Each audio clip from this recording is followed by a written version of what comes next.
That awesome Airbnb you just booked, it could be a complete scam.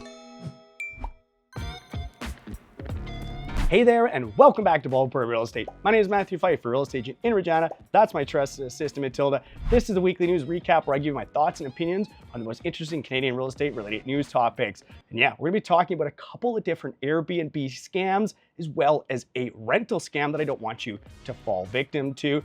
But of course, we're gonna start off with another terrible bad dad joke, and this one comes from a viewer, so thank you very much for submitting this one. Why did the three little pigs leave home? Because their father was a bore. If you have a terrible joke I can use in next week's video, put it in the comments below. Let's get into this week's Canadian real estate news. Let's start off talking about the inflation numbers from Stats Canada. Stats Canada was out with their newest inflation data. It went from last month's 1.6% up this month to 2%, and the core metric that the Bank of Canada likes to look at went from 2.3 to 2.5, so both year over year and month over month increases. This probably puts a little bit of cold water on the Bank of Canada doing a mega cut in December's rate announcement. Mortgage interest costs were still up 17% year over year and make up 30% of all of the inflation growth we have seen this past month. What does this mean for the Bank of Canada's December rate announcement meeting? Well, I think if inflation had been below 2%, even if it still continued to trend up, the odds of a 50 basis cut were still fairly high. Now I'm thinking if we rank things from least likely to most likely to happen, least likely being the Bank of Canada raises interest rates, then we could go to the Bank of Canada holding rates. The 50 basis cut, I think, is the second most likely thing that happens, most likely being a 25 basis cut coming in December. But let me know in the comments below, what do you guys think the Bank of Canada is going to do in its December meeting? Next, let's talk about the stress test ending for those renewing their mortgage. This was a policy change that had been previously announced. It's now coming into effect, and that is if you are an existing homeowner with a mortgage and you are up for renewal, when you go to renew, if you would like to transfer that to a different lender, so you want to go rate shop and find the best rates available, we'll be talking about what this week's best rates are in just a second here, you can now do that and not have to stress test. Previously, you had to stress test if you went to a different lender at renewal, and there were banks that absolutely knew when some of their clients may not have been able to transfer because of that stress test rule, and they sent out renewal letters that, shall we say, had not very good interest rates, knowing they weren't competing. Now they're going to be forced to compete because, of course, that homeowner could then pick out that mortgage and go to another lender.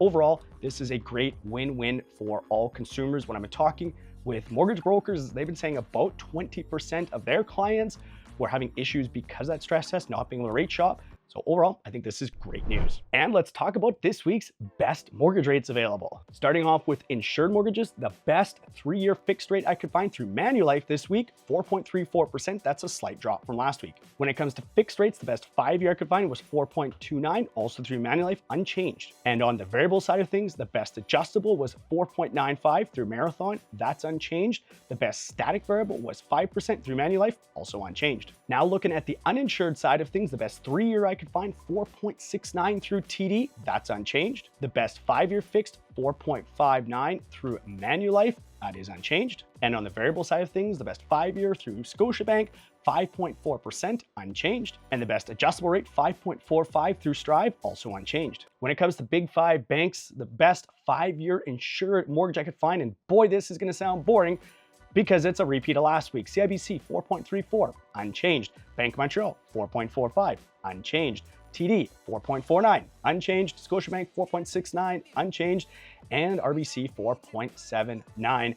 All of those unchanged. I actually went and reloaded the webpage a couple times thinking I had been loading an old version, but no, they haven't changed again this week. Now, when you look at the 5-year Canada bond rate, that has continued to trend up now all month long. 4 weeks now, we've seen an increase below 3% originally, now up to 3.3% at the time of recording, and yet fixed rates haven't moved that entire time. That, of course, is what makes those fixed rates go up and down, the 5-year bond rate. And so I have to think at some point here, that is going to start pushing up fixed rates. I'm just surprised it hasn't happened already.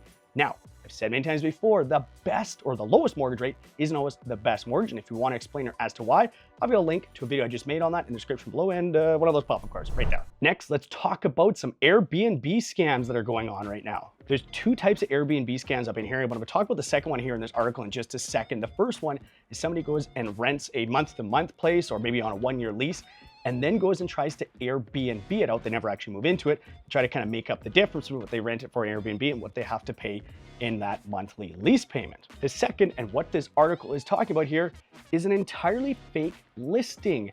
These homeowners had a basement suite that I'm assuming were trying to rent out month to month or on a 1-year lease, and these scammers then took all of their photos and the description and put it up on Airbnb, and people started showing up to their house with legitimate Airbnb bookings to find out that this property wasn't actually on Airbnb, or was on Airbnb, but not being offered by the actual sellers, because it turns out Airbnb doesn't actually verify that when you post something up on their website that you actually own that property, have the legal right to go and actually advertise it on Airbnb. So these homeowners were rather shocked when people kept showing up to their house looking for the Airbnb they had booked. And it isn't just Airbnbs. I'm seeing this in our market right now, and I've been hearing about it kind of across the country, is rental scams. They will take properties that are for sale. Typically, they're looking for vacant properties.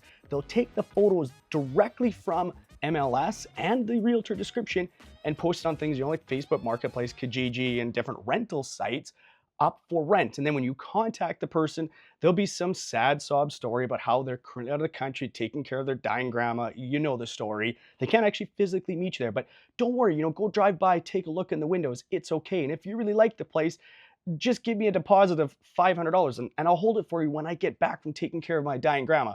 Of course, if you then go and send them that, you ain't gonna see that rental and you're not gonna see your $500 back. I had a listing where I got, I'm gonna say, close to a dozen calls on people thinking it was for rent and asking me why I was putting up for sale.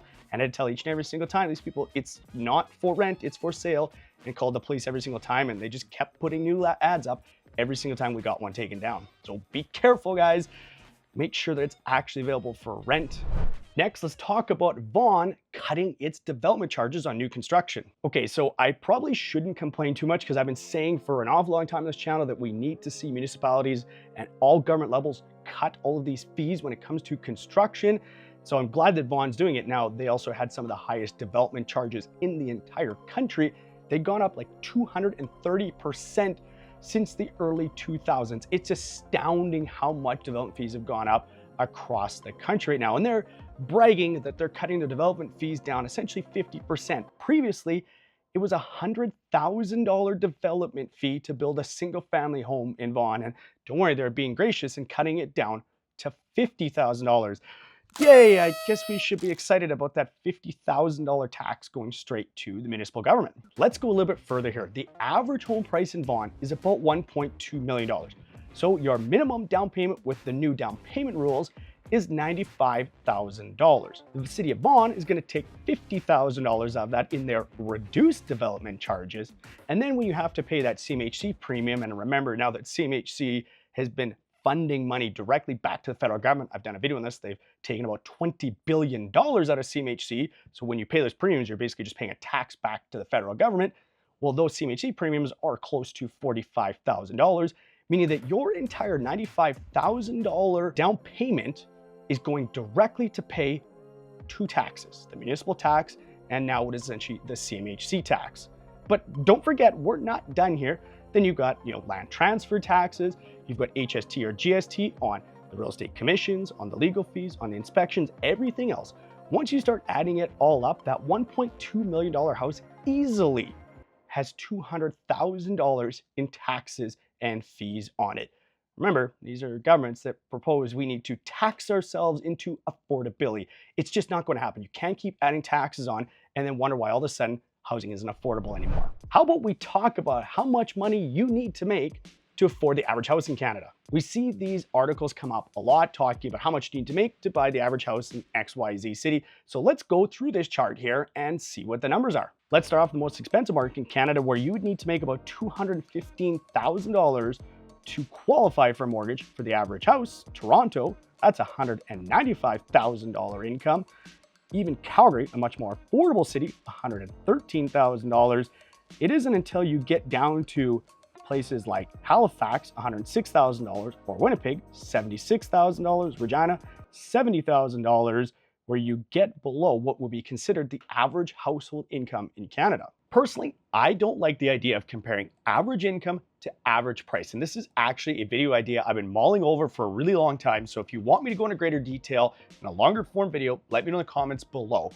And I'm not saying that places like Toronto and Vancouver, with their astronomically high prices, doesn't put them out of reach for many so-called average buyers. But here's why I don't like the comparison. Most people see themselves as just average, fitting in with everybody else. But when you're buying a house in Canada, especially as a first-time home buyer, you're typically above average. You've got an above average credit score, above average savings, and above average income. You look at the minimum credit score to buy a house in Canada, that's basically the average credit score in Canada, meaning that everybody's looking to qualify for mortgage is going to be above average. And of course, the same applies to savings and down payment. So when you look at those that are buying houses in Canada, especially first-time home buyers, they're typically above average when it comes to income, and they're buying smaller starter homes that would be lower in price, thus below average. And then over time, they're going to work their way up the property ladder. You're typically not seeing average buying average. If you want me to go in greater detail on this topic with more numbers and a long form video, let me know in the comments below. But if you want to know what the average price of a home in Halifax is, right here is my most recent monthly Canadian real estate market update. You should check that one out. And as always, thanks very much for watching.